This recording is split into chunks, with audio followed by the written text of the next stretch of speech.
Today, we're going to dive into a pretty fascinating geographical puzzle, one that had diplomats scratching their heads for decades. It's all about a body of water so huge that the 5 countries around it couldn't even agree on what to call it. Was it a lake or was it a sea? And believe me, billions of dollars were riding on the answer to that one single question. So let's just kick things off with a quick question to get us started. Any guesses on what the single largest enclosed body of water on the entire planet is? If you said the Caspian Sea, you absolutely nailed it. This is the massive body of water right at the center of our whole story today. Now here's a key number I want you to remember. Just one number, 5, because that's how many countries share its coastline. And those 5 nations are Russia, Kazakhstan, Turkmenistan, Iran, and Azerbaijan. Yeah, I know that's quite a list, and it's definitely a tricky one to try and remember off the top of your head. So the big question is, how in the world are you supposed to lock all 5 of those names into your memory? Well, luckily for us, there's a really simple trick for that. All you have to do is remember this one phrase: rich kings trade in armor. It's kind of a weird image, I'll give you that, but you know what? That's exactly what makes it so darn easy to remember. Let's break it down real quick. The R in rich, well, that's for Russia. The K in kings stands for Kazakhstan. T in trade is for Turkmenistan.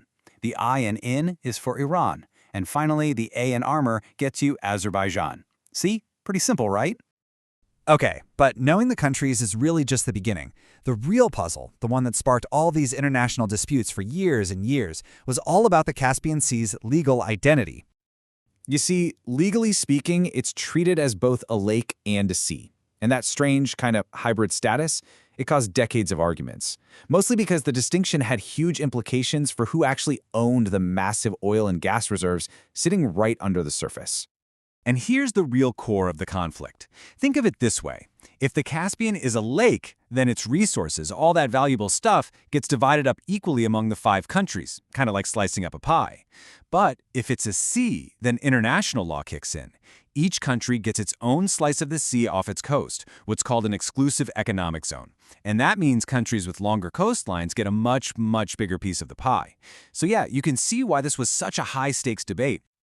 I mean, with billions and billions of dollars in oil and gas on the line, it is absolutely no surprise that, as the source material points out, its maritime boundaries were fiercely disputed for a very long time. So, let's just do a quick recap. The crucial takeaway is this: the Caspian Sea isn't just a big puddle of water. It's the world's largest inland water body. It's bordered by 5 nations that you can now remember with rich kings trade in armor. And its bizarre legal status as this lake-sea hybrid is what fueled decades of international tension. And that leads us to one final, really important question. An agreement on its status was finally reached back in 2018. But you have to wonder, as water and resources get more and more scarce all over the world, will the Caspian's unique solution end up being a model for cooperation? Or is it more of a warning of the kind of conflicts that are still to come?